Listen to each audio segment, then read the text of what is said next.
I want to, welcome everybody to the spiritual mentoring group today. It's February 26th. It is the 30th day of the month, the Hebrew month of Shvat, which is the first day of Rosh Chodesh Adar.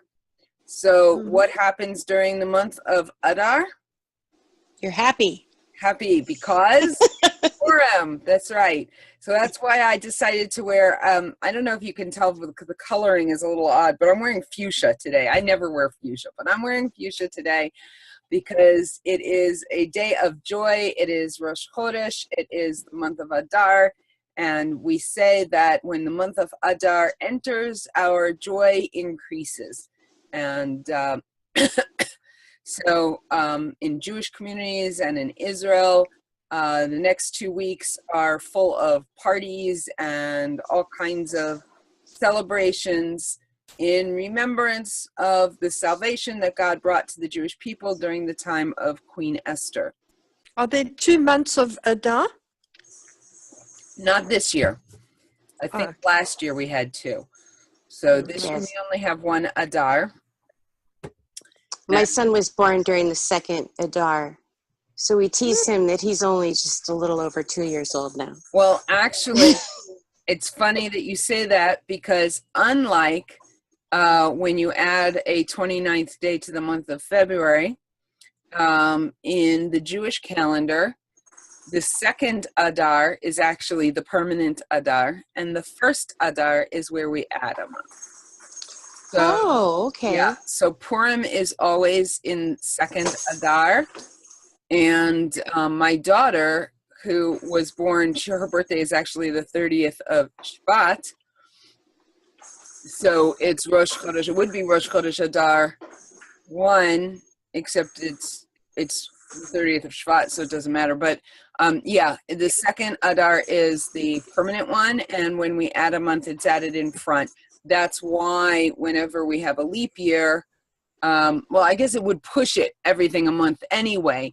But as far as birthdays and what have you are, so if he had been born in the first Adar, then he would only be 2 years old.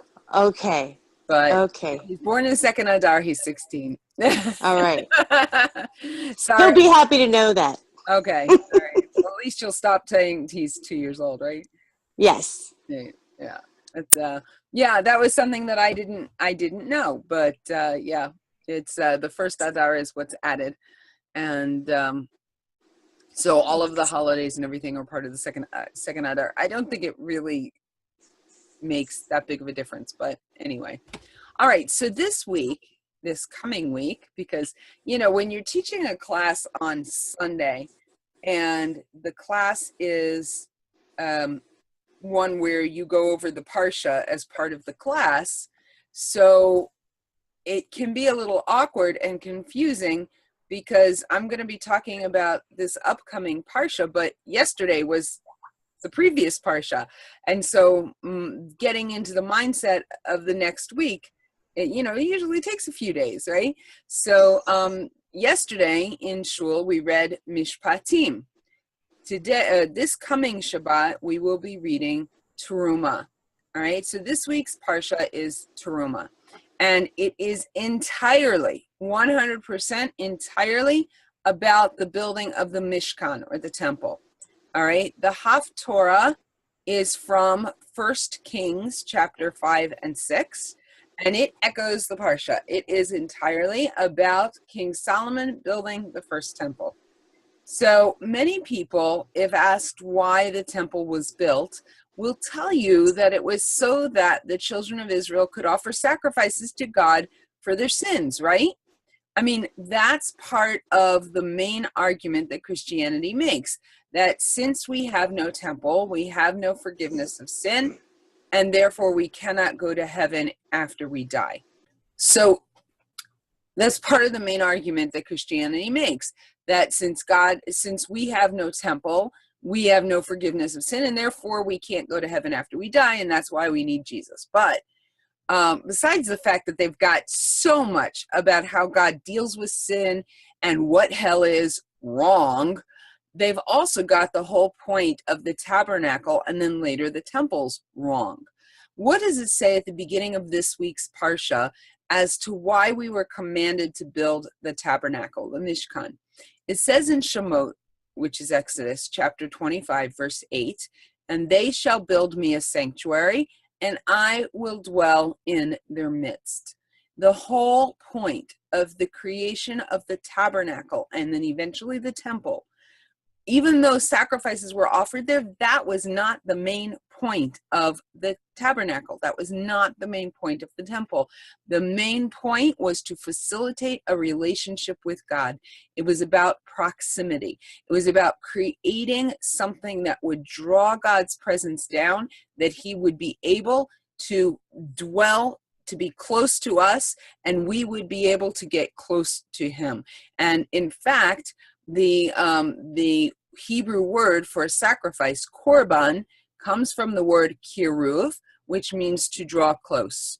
All right, and it has to do with the whole purpose of the tabernacle and the temple and even the sacrifices is about facilitating getting closer to God. It's about having a relationship with God. Do you know that the Torah spends one chapter, just one, on the creation of the world and 3 chapters on the revelation at Mount Sinai and 11 chapters on the Exodus from Egypt, but devotes 13 chapters to the building of the Mishkan? 13 chapters. It goes into excruciating detail several times as to all of the parts and the pieces and exactly how they're made and how they're put together. This is the detail that must go into creating a dwelling for God. Okay, so we've kind of got this metaphor of the building of the tabernacle and then eventually the temple, and what our job, our work here on this earth is, which is to create a dwelling place for God, okay? If you recall from our class last week, we talked about the fact that our life's work is to make an abode for God here on earth, that every act that we do is to create space that will draw God's essence into this world. Building the Mishkan is a prototype for our life's work in making our world into an abode for God. In fact, many of the commentators describe the Mishkan as a model of man himself. The items within the Mishkan are said to represent various of our organs and faculties. The Ark, for example, which houses the Torah, represents our mind, and the menorah corresponds to the eyes. And there's all kinds of detail about how each piece and part that went into the tabernacle represents a part of who we are physically. And in a more macro way, if you will, if you're familiar with the passage, the Mishkan has 3 domains, right? It has the courtyard, or the outermost place, and then it has the area that's called the holy place, and then it has this innermost place called the Holy of Holies. And these represent, in many ways, the 3 parts of what it means to be a human being. The courtyard, which is external, it's the place where you enter. It's the part that was subject to weather and to the elements, right? And it represents the physical body. Our physical body is the interaction, it's the interface between our spiritual self and the world. All right, it's where we get the job done. It's where we do the dirty work, so to speak. But it is external. It's the outside. Okay, the body is like the courtyard. The holy, which is the internal place where the priests would minister, that actually, and where the presence of God actually. No, that's not. Sorry, the holy represents the intellect. Okay, it represents the mind. That's the place where the junction between the physical and the spiritual happen, right? It happens in the mind. And the Holy of Holies represents the soul. Okay, that's the place where the high priest would enter once a year, but he would actually be in the physical presence of God.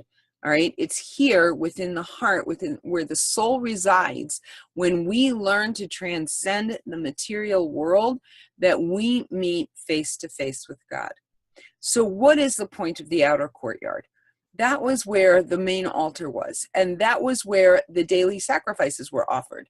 So too with us, it's through our physical bodies that we serve God on a daily basis, right? This is where we experience the reality, which we have to then take and internalize. And the process of internalizing that draws us closer in. Okay, but the courtyard is where we function as a part of the greater whole. It's where we experience our daily interactions with other people. It's that interface between us and the rest of the world, and where we're provided the events which are meant to teach us life's greatest lessons, right? You can't get to the holy place where you meet God until you first make your way through the courtyard where you meet others. It's through our relationships with others that we learn the lessons that once internalized in the holy place of our mind, that we can actually meet God, okay? But experiencing the actual physical presence of God that was only found in the most holy place, that requires taking all that we learn in our daily lives and processing it in our minds, and then moving it to our soul so that it becomes a part of who we are. Remember a few weeks ago, I spoke about the difference between knowing and believing, right? What we experience in the courtyard becomes what we know in the holy place, but we can't stay there. It has to become belief. It has to move to the heart. It has to move to the most holy place, the Holy of Holies. All right? It must become belief. We have to move from the head to the heart, from the holy place to the most holy place, where it's just me and God, just you and God, face to face, and no one else. That's the lesson of the Mishkan, and then later the temple, that we use the things of this world to create a dwelling place for God within the world. But the goal is to move all of this to deep within our own souls, because it's there that we meet God face to face, and it's there that we experience what we were created for. I'm sure you've heard the saying, don't be so heavenly minded, you're of no earthly good, right? That's what these 13 chapters are about. That's why God goes into great detail about all of the physical stuff that goes into the temple. The furnishings are placed in all three parts, each one with its own purpose and function, each one absolutely necessary. Really, that's the bottom line lesson that I think we can all take from this week's Parsha, is that everything that we encounter in life, every person whose gaze we meet, every rock we stumble over, every difficulty we encounter, all work together to furnish that abode that we are creating so that we can meet with God. Nothing is by accident. Every detail is important and has been painstakingly chiseled to perfection to accomplish its appointed task in our lives. Everything we need in life and everything we need in life we have, and everything we have in life we need. Okay, that's really important. If you needed it, you would have it. If you don't have it, you actually don't need it, even if you think you do. All right, now there's lots of stuff, of course, that we want, but everything that we need, we have, and everything that we have, we need. We may not understand why we need it, right? I may not understand why the physical challenges that I have, the health challenges that I'm facing are needed, but the first step is simply to acknowledge that we do. And this is the lesson of the Mishkan. Are there any questions? Anybody want to say anything before we move on to the actual lesson for today? All right, so this week we're actually going to talk about two different things, but this is called Negelwasser. All right. We're continuing on the morning brachot, and we're looking at the next thing that we do after we say Moda'ani in the morning. Okay. It is the custom for Torah observant Jews to wash their hands in the morning immediately upon waking. Okay. This is traditionally referred to as Negelwasser in Yiddish. It is referred to as Netilat Yadayim in Hebrew. The words Negelwasser in Yiddish actually means nail water, and Netilat Yadayim, well, it's normally translated as washing the hands. I'll explain in a little bit what it actually means. But why are they so careful? I mean, some are so careful in this practice that they don't even wait until they reach the bathroom to wash their hands. They keep a pitcher of water and a bowl by their bed so that they can wash before they do anything else. So a person who is careful about doing this and the practice of this will, they'll open their eyes, say Moda'ani, and then they will wash their hands, and then they will get up and go to the bathroom. Okay? So why are they so careful in this practice? A story that I read on Chabad.org illustrates this idea very well. And that is this. Years ago in the city of New York, they had a law enforcement policy that called for the vigorous prosecution of seemingly minor crimes as a mean of preventing larger, more heinous crimes, okay? So for example, jumping the turnstile in a subway is not a very terrible crime, right? At issue is maybe a couple of dollars, right? It's like not major theft here, okay? But when the police began arresting people for this crime, the overall crime rate in the subway went down because a criminal who enters the subway system with the intent to commit a crime is probably not law-abiding enough to pay the fare. So he's going to jump the turnstile and hunt for his prey. By cracking down on the little crime, they prevented the bigger crime. So the source for this custom is actually the process where the Kohen, the priest, would prepare himself to serve in the Holy Temple, right? Now, we have a verse here, and I'm going to read, let's see. There we go. This is found in Job chapter 17, verse 9, and it says, "Nevertheless, the righteous will hold to his way, and he who has clean hands will go stronger and stronger." So I'm going to give you a few examples of passages that talk about clean hands, but we're going to create a picture, really, okay? So the source for the custom of washing one's hands when one gets up is actually from the priest, the Kohen, who would wash himself before he went to serve in the Holy Temple. All right.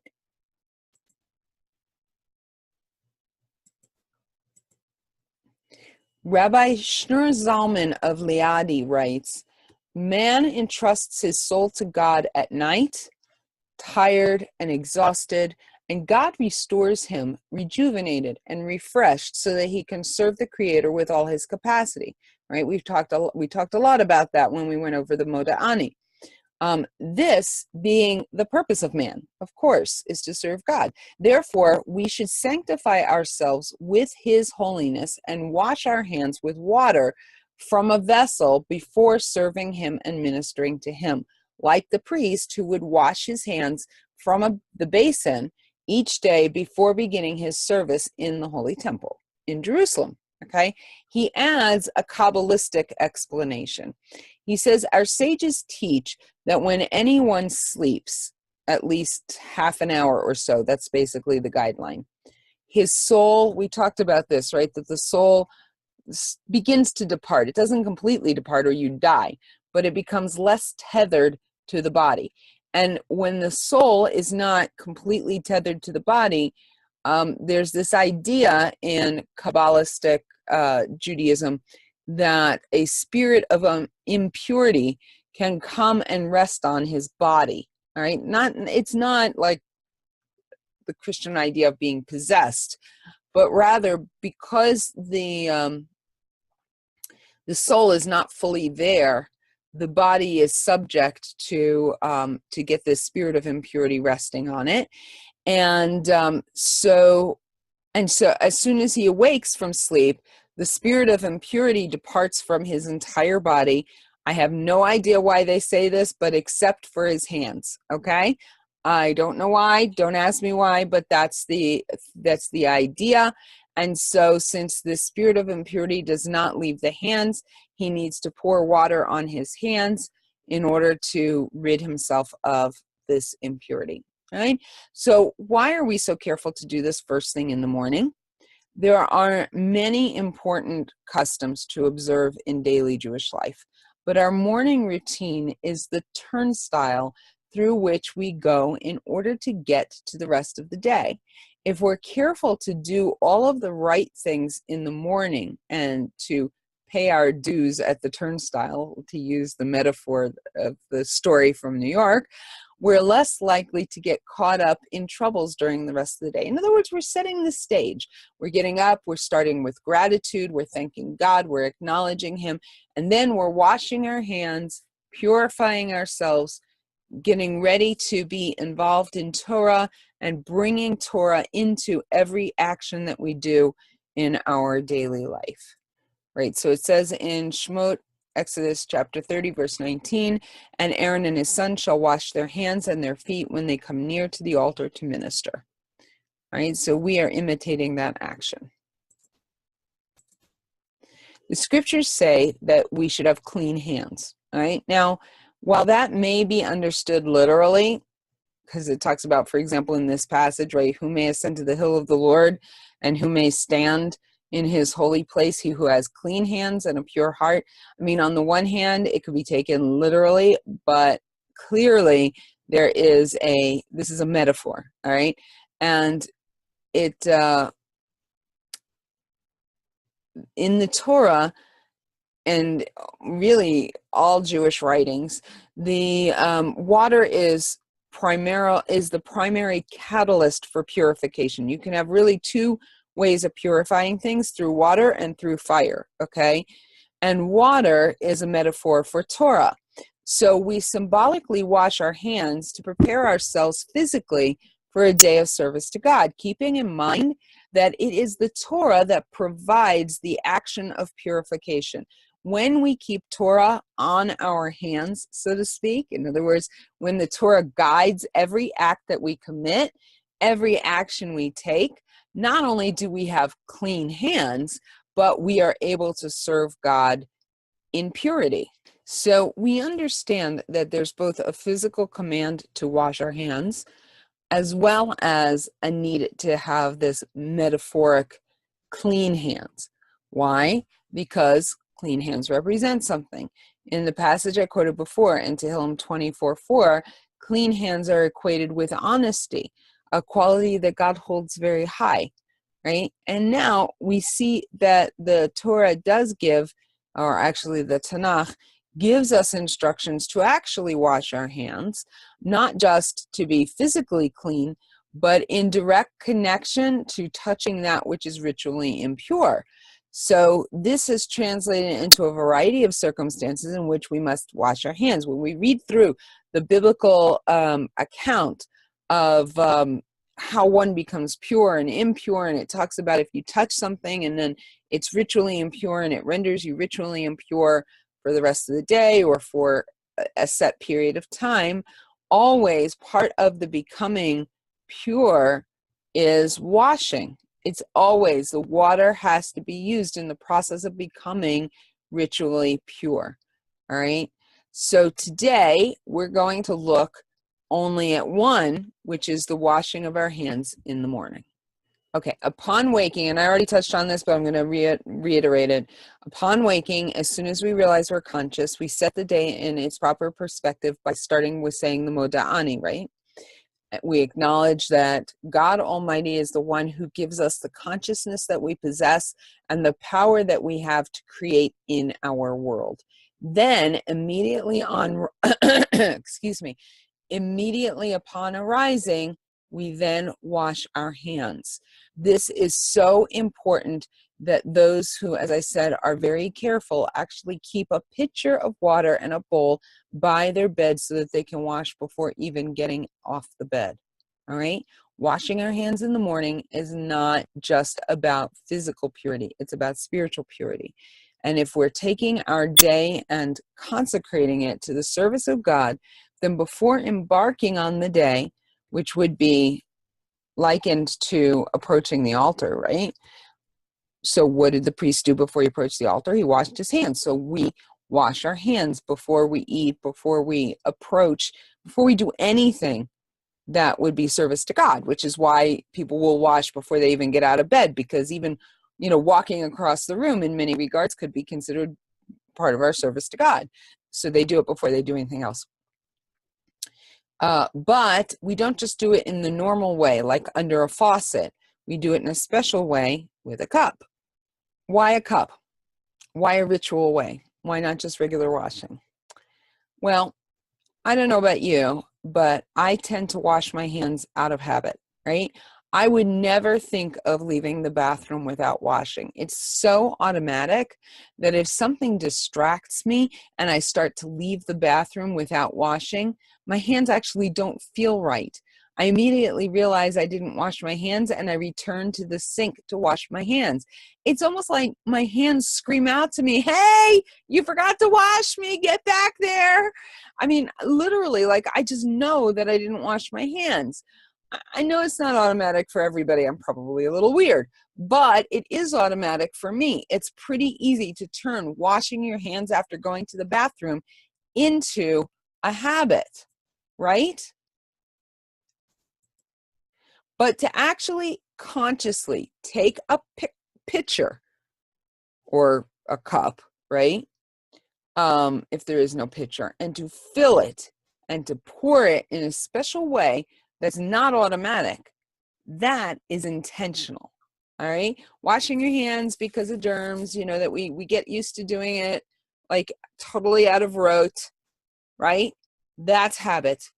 But to take the cup, to fill it with water, to take it in the left hand, to take it in the right hand, then to transfer it to the left hand, then to pour it over the right hand, pour it over the left hand, that takes mindfulness. That takes intention. And everything we do in life should be intentional. In Judaism, it's not enough to slide through each day on automatic. This is the third theme.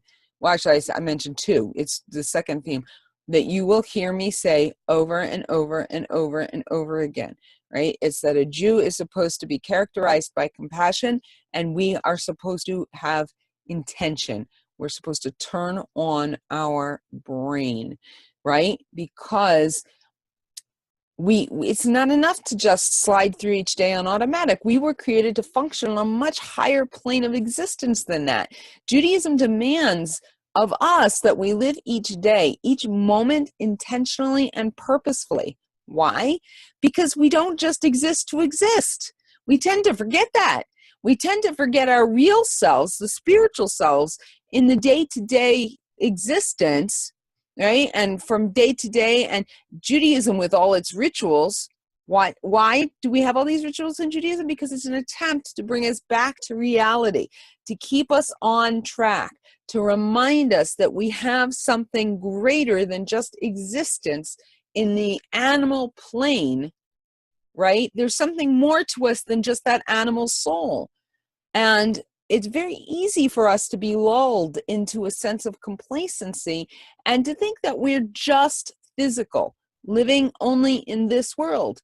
We forget that we exist for a higher reason and that our reality is not actually in this world, that we're merely physical beings, that we're not merely physical beings with a soul, right? But souls with a physical body. Our souls were given physical bodies so that we could learn and grow and mature, because without that maturity, the soul, which is the real me, could not live up to its true purpose in the spiritual world, which is the real reality, okay? So the reason that we have to engage our mind is that we cannot function at that higher level if we're always just going on instinct. And so many of us do that. It's very easy to do, to go from day to day without even stopping to pay attention to the fact that we're spiritual beings. It's extremely important because it's vital to us completing our mission as Jews. We can't draw God's presence down into this world if we're not even functioning at that level. All right. If we live a physical lifetime just reacting to circumstances as they happen without consciously processing and working through each moment, we learn nothing in this life. And we shed the physical body at the end of our time, 120 years, hopefully, ill-prepared for eternity. That's why when I talked about Moda'ani, remember I mentioned that it's compassionate that God returns our soul to us, because it means that we still have a job to do. And if we were to go to the spiritual realm, if we were to go to heaven, go back to the divine source without completing the lessons that we are here to complete, the job that we're here to do, that would be cruel, because we're not finished, but also we're not prepared for what we need to be prepared for to be able to live in a perfect reality, right? We have to learn, we're here to learn how to perfect imperfection, so that when we go on to live in perfection, we've already mastered that. We already have learned the lessons that brings. So remember when we talked about Moda'ani, and we talked about God being alive, and then that means that he didn't just create us and then sit back and watch from afar, but that it means that he is active and present in our daily lives. For us to be truly alive, we must also be present in this life. All right. And that means that we have to make an effort to be conscious of every moment. It means we stop and we think before we put something in our mouth. It means that when we're done going to the bathroom, which is, I'll talk about in a second, a very animal act, yet we still stop and raise it to another level. Okay, doing so allows us to live that higher purpose that God created us for, and that is really what the rituals in Judaism are doing. They're trying to draw us into being intentional, into being aware, into being mindful, because otherwise we just kind of get into rote. And I'm sure that you know lots of people who this is the way that they live out their Jewish life. It's just they do this, they do this, they do this. They don't even think about why they're doing it. They don't even think about the fact that they are spiritual beings. All they think about is, I've got to do this because, like, I don't know, I don't want to go to hell, which of course is problematic to begin with. But anyway, so that's what the rituals are for. They are to assist us in doing the job that we're supposed to do in this world, which we can't do if we're functioning on autopilot and we're not being conscious and mindful. All right. So therefore, every act we do has a way of being done so that we don't just do things automatically, going from one thing to the next, one moment to the next, without thought or purpose. So when we get up in the morning, we wash our hands, and to help us be present in the act, we wash in a special way. All right. So first thing we do is we take this pitcher. Although if a two-handled pitcher isn't available, any large cup will do. But it's preferable that we take the two-handled pitcher, right? We take it with our right hand, and we put it under the faucet, and we fill it, and then we transfer it to the left hand. Why do we start with the right? Because in Judaism, the right side, the right hand, represents kindness. And we always, the human default is to strictness. The human default is to judgment. The human default is to harshness. And so in order to get balance, which if you learn about the sphirot in Kabbalah, so you have going down the left side is judgment and strictness, the right side is compassion, and the middle is tiferet, which is balance, but it means beauty, right? In Judaism, the idea is that the balance between compassion and giving and strictness and judging, the balance is beauty, is true beauty. And so since our default is always to go to the harshness, it's always to go to the critical, to the judgment, to the din, the strictness. So we always start with the right, has nothing to do with being right-handed or left-handed. We start with the right to try to balance out that tendency to head towards the left. Okay, we start with compassion and kindness to balance out our tendency to be strict and judgmental and harsh. Because if we're harsh, then we create that covering over our godly soul, and we can't do what we were created in this world to do. All right, so then we take the cup, we fill it with it in our right hand, we transfer it to the left hand, and then we wash. Now, when we wash in the morning, we're washing differently than when we wash for bread. Right? When we wash for bread, we also start with the right hand, but we pour twice or 3 times, depending on your custom, on the right hand, and then we pour 3 times on the left hand. Okay? So we take it, pour, pour, pour, pour, pour, pour. When we wash in the morning, because it's for ritual impurity, we take it and we pour it over the right hand, and then we take it in the right hand and pour it over the left hand, and then we take it in the left hand and we pour it in the right over the right hand. We do this until we have poured 3 times on each side, so a total of 6 pours. And you can refill if you need to, especially if the cup's not very big or whatever, that's fine. You can refill it, not a problem, until you have poured the water over each hand 3 times. Now, ideally, this should be done before we do anything else, like I mentioned, but it's not always possible. So after we leave the bathroom, we wash our hands again and we say 2 blessings. Okay, so if you're not washing in the in your bedroom because like you have a cup and a bowl, then you should wash when you first enter the bathroom. I know sometimes it's hard because like if you really got to go, but you do that before you touch any part of your body, basically. And then you go to the bathroom and then you wash again, because just like you're going to wash throughout the day, and it's the same procedure. After you go to the bathroom, you pour once, right, left, right, left, right, left. Okay? That's the way that you always wash after going to the bathroom, as opposed to the way you wash before eating bread, which is 2 or 3 times on the right and then 2 or 3 times on the left, depending on your custom. Okay? And then after we leave the bathroom, we say 2 blessings. The first one is Al Netilat Yadayim, right? Blessed are you, Lord our God, King of the universe, who sanctifies us in your commandments and has commanded us on, normally it's translated the washing of the hands, but actually Netilat Yadayim actually means the lifting of our hands, because the whole reason we're washing our hands is so that we can be in service to God. We understand that hands lifted up to God have to be clean, which is why the blessing is associated with washing our hands. But what we're really commanded to do is to lift our hands to God. Why are we really commanded to lift our hands to God? That's a good question. So what does it say? It says in Tehillim, and I shall lift my hands to your commandments, which I love, and I will meditate on your statutes.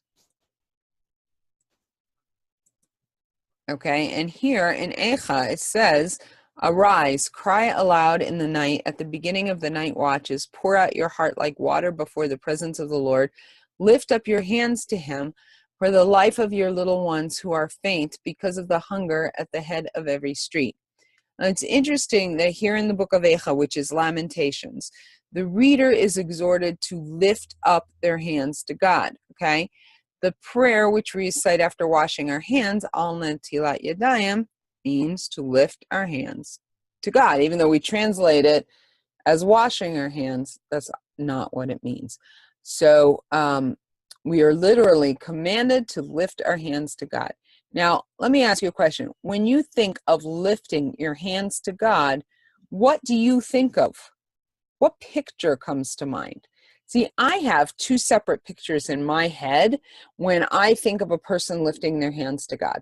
The first picture is like what's on this slide, like an act of surrender, right? Like a physical picture of what we say in Moda'ani, right? I'm grateful to you that you've given me another day to serve you, and I acknowledge that you are in charge of the world, that you are active in the universe, that you are intimately concerned with what happens in my life.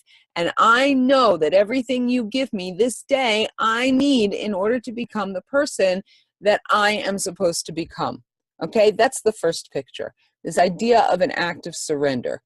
The second picture that I have in my head when I think of somebody raising their hands is like a little child who wants to have his daddy pick him up, right? So the child lifts his hands up to his daddy in a motion that says, pick me up, daddy, carry me. It's an act of surrender, but more than that, it's actually an act of trust and intimacy, right? Daddy, I want to be close to you. I want to be very close to you. I want you to carry me, and I want you to keep me near to your heart. But you're so big and I'm so little, and there's no way that I can get up there myself. I can't even get close enough to see your face in my own power. Please, Daddy, pick me up and bring me close to you and let me see your face and carry me through my day. If you pick me up, then I can do it, but I can't do it on my own. And so I like to think of the idea that when we're washing our hands, that's what we're doing. We're stopping and we're saying, Daddy, you've given me a job to do today, but I can't do it by myself. Pick me up, carry me, and help me to do what it is I'm supposed to do. Give me your power. Let me go through the day in your power, right? So many people, when they recite the blessing, will actually lift up their hands as they say the netilat, the word netilat during the prayer. I do this not only when I wash in the morning, but when I'm washing my hands, when I'm drying my hands when I wash for bread also. I wash my hands for bread, right? And then I take the towel and I say, Baruch atah Hashem Elokeinu melech haolam asher kiddushanu b'mitzvotav v'tzivanu al netilat yadayim. And then I put down the towel, okay? So now, when the only time that we say al netilat yadayim, we say it, of course, when we're washing in order to eat bread, but we also say it in the morning after we go to the bathroom. We don't say it for any other reason. We don't say it every time we go to the bathroom, even though every time we go to the bathroom, we wash our hands, not only with soap, but also with the cup, okay? We only say netilat yadayim the first time, when we wash in the morning, okay? After using the bathroom and washing our hands first thing in the morning, we say this prayer, and then it is followed by the prayer that we say every time we go to the bathroom, all right? And that prayer is the prayer that is called the Asher Yatzar. Might think it's a little silly to have a prayer that you say after you go to the bathroom. But remember what we said before? It's very easy to simply go to the bathroom and do what we need to do, which we all must do, and we all do it several times a day. It's a natural bodily function, right? In fact, it is a function not of our human soul, but of our animal soul. All animals and people in this regard are no different. We all dispose of waste basically the same way, okay? But Judaism says, no, we're not the same as animals. So we're going to take this most basic automatic function of the body and we're going to elevate it into a conscious moment as an opportunity of intention. And we do this by stopping right outside the bathroom before we do anything else, and we say one of the most incredible prayers in all of Jewish liturgy. This is an incredible prayer. I'm going to read it to you in Hebrew, and then I'm going to read it to you in English, okay? It says, Baruch atah Adonai Eloheinu melech ha'olam, asher yatzar et ha'adam bechachma, uvara vo nikavim nikavim, chalolim chalolim, galui v'yadua lifnei kisei kivodecha, she'im yipateach echad mehem, o yisatem echad mehem, I efshar lehitzkayem v'la'amod lefanecha, afilu sha'a echat. Baruch ata Adonai rofei kol basar umafli la'asot. In English it says, Blessed are you, O Lord our God, King of the universe, who fashioned man with wisdom and created within him all manner of openings and all manner of cavities. It is obvious and known before the throne of your glory that if even one of them were to rupture or one of them were to be blocked, it would not be possible to survive and stand before you for even 1 hour. Blessed are you, God, who heals all flesh and is wondrous in his acts.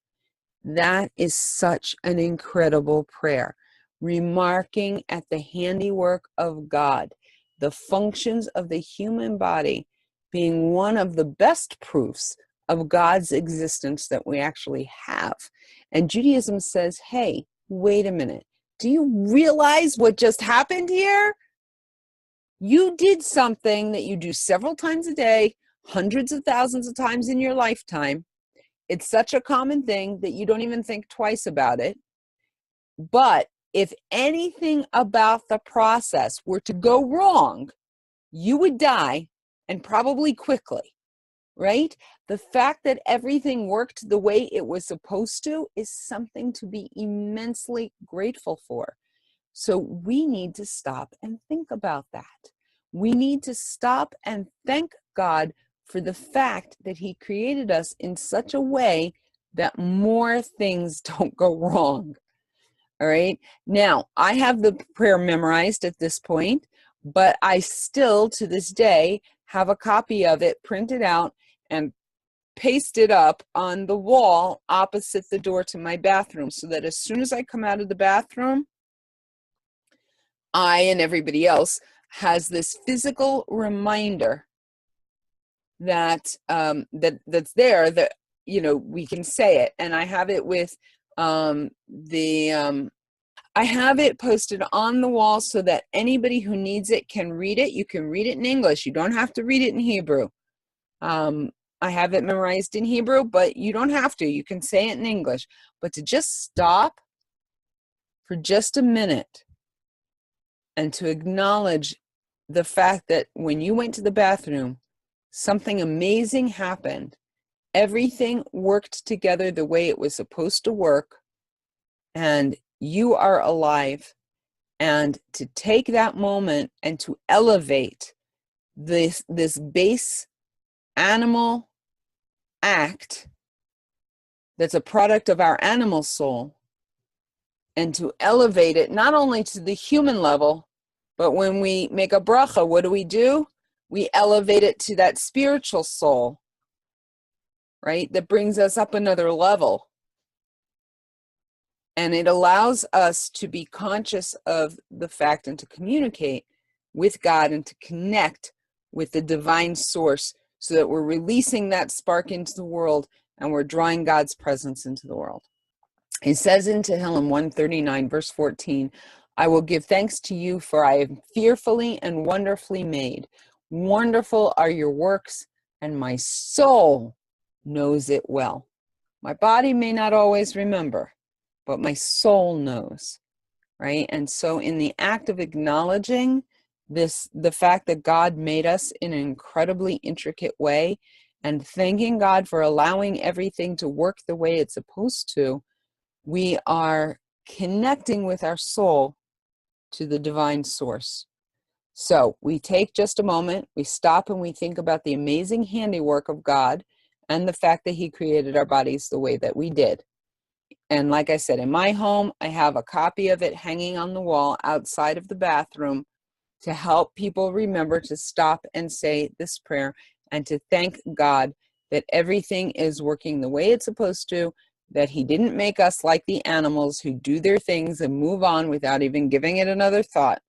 So here is an opportunity several times a day of intention, and we need to take that moment to stop and be present. It only takes a minute.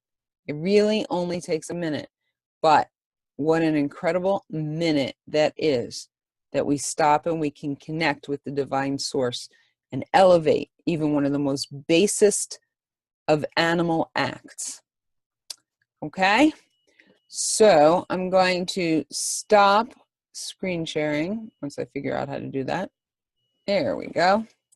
And if you would like to unmute yourself, we can have a conversation and talk about any insights, anything that struck you as significant or meaningful.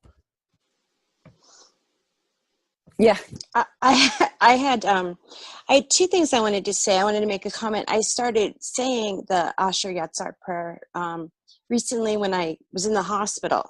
Oh, wow. And and since I've been out of the hospital, and I've noticed that it's really helped me to be more grateful for my good days with my illness, for the days that I don't have as many symptoms, and just more grateful all around together. I've noticed that it's made a change in me to start doing that.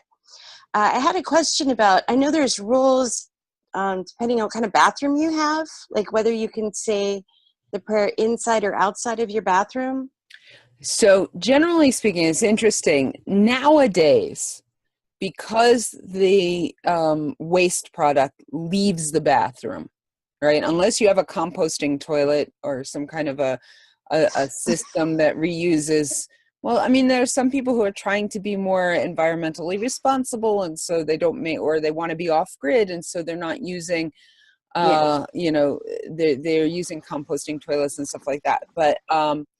But most normal modern bathrooms remove the waste from the bathroom. So technically, you could make the bracha in there, but we don't, because of the fact that it is filled with odors that are not so pleasant, and that it is a place where a dirty act, it takes place. So basically, and in fact, there are some who don't even wash for going to the bathroom in the bathroom. In other words, like, they'll do what they need to do, and they'll wash their hands with soap and water, but not with a cup. And in fact, if you ever go into an Orthodox home and there's no two-handled pitcher in the bathroom, it's probably because of this. They come out of the bathroom and then they will wash at the kitchen sink, or in Israel, a lot of people have extra sinks outside their bathroom, actually, with the two-handled pitcher, and make the bracha there. But generally, it is accepted that you do not make any brachas in the bathroom, not even over washing your hands. It should be done when you leave the bathroom. Okay. So you take the cup outside of the bathroom, or do you do it with the cup in the bathroom and then walk out of the bathroom and say the bracha? So that's what I normally do. I wash my hand, I wash with soap and water. Then I take the cup and I fill it and I wash each hand, and then I dry my hands and I walk outside the bathroom, and then I make the bracha. I bought this for myself, a little set, and then when it arrived, I realized that it was for children. It's a very tiny little cup. Oh. But that's good, because I have lots of kids, and so now we all have our own set. Very nice. To use in the morning. So very, very cool. Yeah. So that's really good. Yeah. Everybody does it differently. Some people, like I said, have the water by their bed. Other people prefer to do it in the bathroom.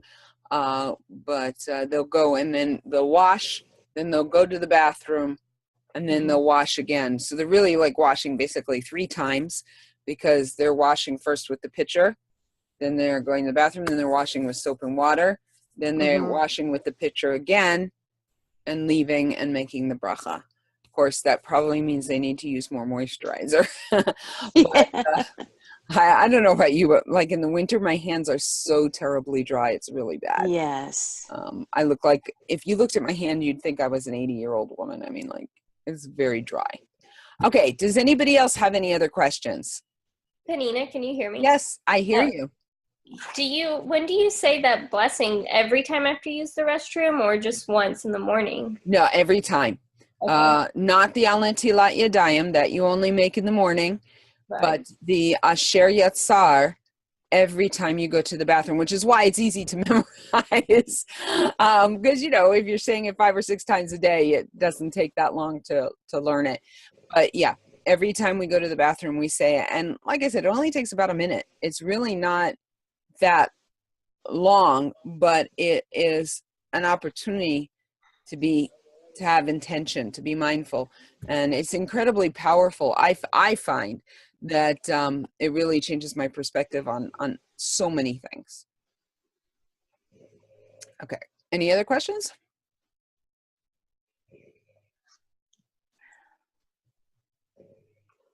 Okay, well, since only birds are chirping, I will say thank you so much for joining me. I'm very much looking forward.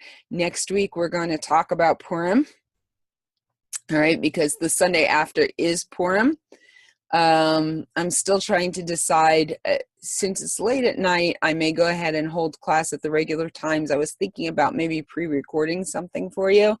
But if it's inconvenient for you because you're going to a Purim event or something, then that's fine. You don't have to join live. Obviously, it's more fun for me if I have more people live, but it's not necessary. And so we'll have something really special and spiritual for that. Maybe we'll look at some of the Book of Esther. Yeah. So next week we're going to talk about Purim and some of the spiritual concepts connected with Purim. And yeah, I hope you all have an amazing week. And I look forward to seeing you. Please remember the Facebook group. Be active. Let's try to build community and ask questions if you have questions. I know that sometimes I miss something and I don't answer it. And if I do, just like bump it up and say, hey, Panina, take a look at this, you know, can you answer the question for me or whatever? And let's keep it active. And I look forward to talking to you guys during the week. So everybody take care and have an amazing week.